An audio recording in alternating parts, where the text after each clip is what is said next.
عیسائیوں نے مسلمانوں کو اسی طرح کاٹا ہے, اسی طرح ذبح کیا ہے. مکہ مدینہ میں جانے والے رستوں میں تار لگا کے بیٹھتے تھے اور لوٹ لیتے تھے, بلکہ مار بھی دیا کرتے تھے. یہ وہ دو لوگ آئے ہیں جنہوں نے صلیبیوں کے نتھ ڈال دی تھی پکڑ. یہاں پہ تو بات نہ شیعہ کی ہے, نہ سنی کی ہے, نہ وہابی کی ہے, نہ دیوبندی کی ہے. اچھا یہ فرقے نہیں ہیں, فرقے صرف دو ہیں, شیعہ اور سنی. یہ ایک ہی فرقہ ہے, دیوبندی, وہابی, سنی, اہل سنت, یہ ایک ہی فرقہ ہے. اب ان میں آگے عقیدوں میں جو ہے نا اختلاف ہوگا چونکہ اب دیکھا جائے تو شیعہ اور سنی کو ایک ہونا پڑے گا.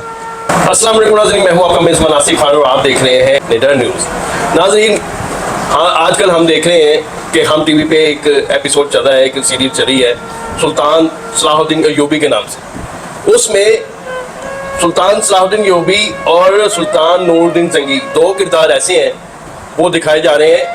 ان کے بارے میں آج بات کریں گے. ہمارے ساتھ بیٹھے ہیں بہو خرون چشتی جو کہ کورٹ کرائم رپورٹر ہیں اور تجزیہ نگار ہیں.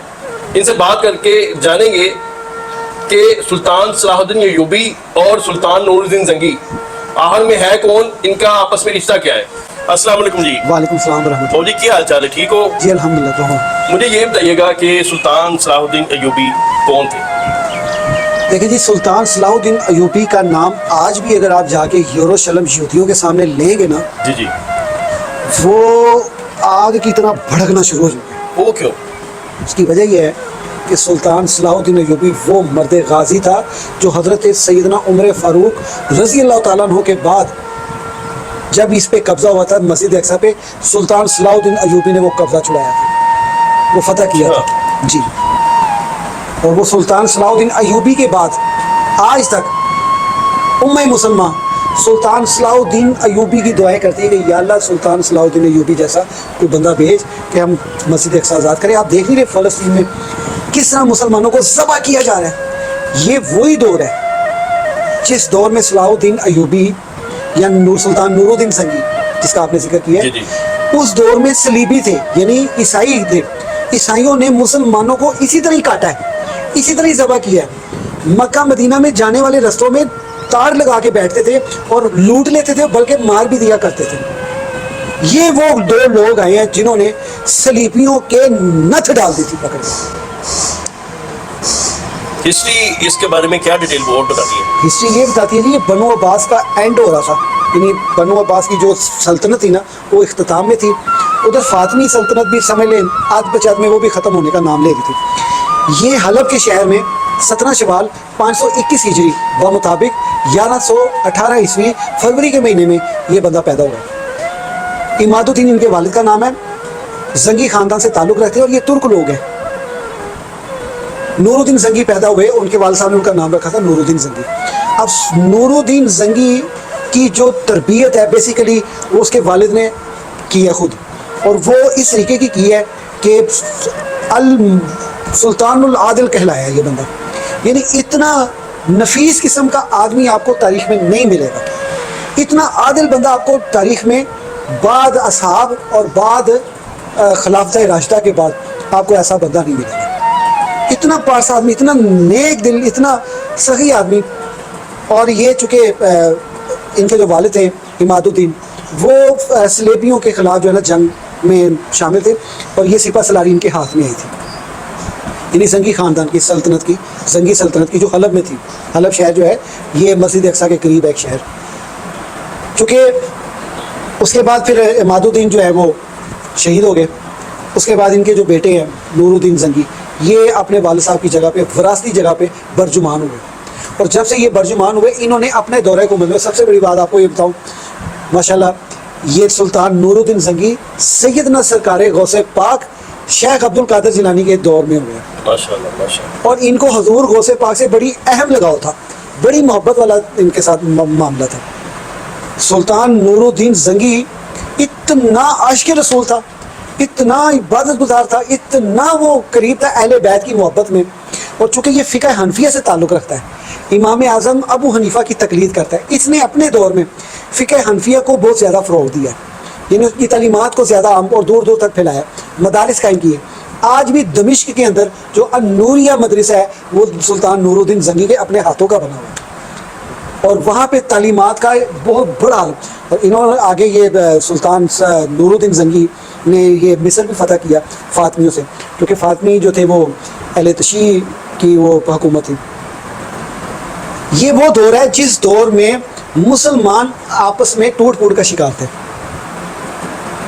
اس دور میں جو ہے نا وہ انہوں نے یہ جو اپنی سلطنت ایک انہوں نے قائم کی. اس سلطنت کا صرف مشن اس بندے کا یہ تھا کہ جتنے بھی ٹوٹ پھوٹ کا شکار ہے نا ہم سب آپس میں اتحاد ہوں. ہمارا آپس میں اتحاد ہونا بہت ضروری ہے. یقین مانے، کیا نام ہے آپ کا، آصف خان صاحب، سیم وہی دور آج رپیٹ ہو رہا ہے. سیم وہی دور آج رپیٹ ہو رہا ہے کہ جو سلطان نور الدین زنگی اور سلطان صلاح الدین ایوبی کا دور تھا نا، اس وقت صلیبی لوگ بڑے پاور میں تھے اور اس وقت وہ یہودیوں پہ بڑے ظلم کرتے تھے، مسلمانوں کو تو ذبح کر ہی رہے تھے. آج کے دور میں صلیبی نہیں ہیں، یہودی ہیں. یہ یہودی جو ہیں یہ مسلمانوں پہ ظلم و ستم کر رہے ہیں، عیسائیوں پہ نہیں کر رہے. آج پھر وہی اسی دہانے پہ آ کے وہ وقت پھر نہیں پھیر ہوا. اور میں خراج تحسین پیش کرتا ہوں TRT کو، جو ان کا ترکی کا یہ چینل ہے بہت بڑا جس میں یہ ڈرامے کاسٹ کرتے ہیں اسلامک ہسٹری کا لی. انہوں نے بڑے اچھے ٹائم پہ یہ ڈرامے کو جو ہے نا متعارف کروایا، کیونکہ مسلمان اس وقت جو ہے نا بکھری پڑی ہے قوم، ان میں آپس میں اتحاد نہیں ہے. یعنی آپ دیکھ لیں کہ ایران ہے نا، ایران کا پاکستان کے ساتھ وہ اتحاد نہیں ہے جو ایک پلیٹ فارم پہ کھڑے ہو کے کفار کے خلاف لڑے. مجھے سوری آپ کی بات کاٹنے لگا ہوں کہ مجھے یہ بتائیے کہ جو یہ چیز کیپچر کرتے ہیں، جو ہسٹری دکھاتے ہیں، آیا کہ ایسے ہی تھا کہ اس میں کوئی رد و بدل وہ کرتے ہیں؟ اصل میں نا یہ جو دکھانا بہت مشکل کام ہے.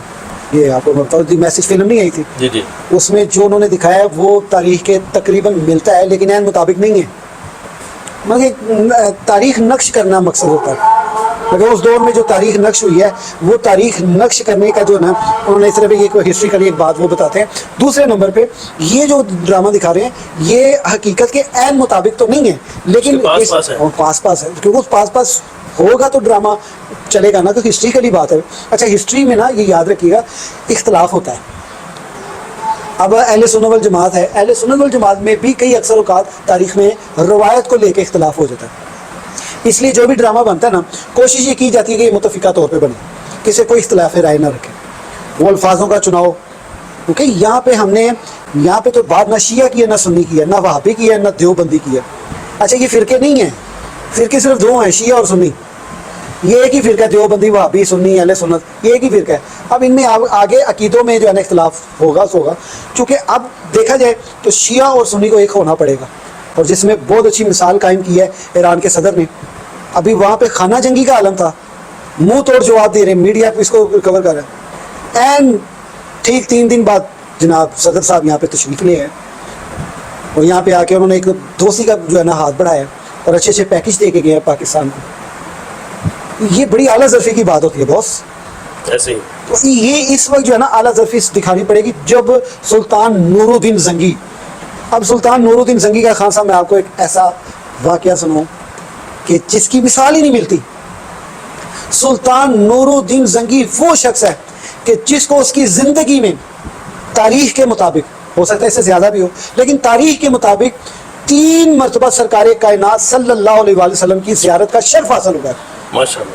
اور سرکار کائنات صلی اللہ علیہ وآلہ وسلم آ کے نور الدین زنگی کو کیا کہہ رہے ہیں؟ وہ کہہ رہے ہیں کہ نور الدین، دشمن میرے قریب پہنچ گیا اور مجھے نقصان پہنچانا چاہتا ہے، فوری طور پہ مدد کر، فوری طور پہ میری مدد کر. ماشاءاللہ. یعنی کہ عالم دیکھیں یار سلطان نور الدین زنگی کا. اللہ تعالیٰ کے پیارے حبیب نے انتخاب کس شخصیت کا کیا ہے؟ اس وقت فاطمی حکومت بھی تھی، بنو عباس بھی ٹوٹ پھوٹ کا شکار تھی، سلطان نور الدین زنگی جیسے کو منظور فرمایا ہے. اور سرکار دو عالم صلی اللہ علیہ وسلم خواب میں آ کے فرماتے ہیں کہ مجھے 2 نقصان پہنچا رہے ہیں، یہ 2 لوگ ہیں، یہ ان کی شکلیں ہیں، یہ مجھے نقصان پہنچا رہے ہیں، میری مدد کر. اس نے رات کو اٹھا، تیسرے دن خواب اٹھا، انہوں نے قاضی بلا لیے، خواب بلا لیے. انہوں نے پوچھا یار میں نے 3 دن تو خواب آ رہے ہیں، میں نے 10 کا مطلب کی ہے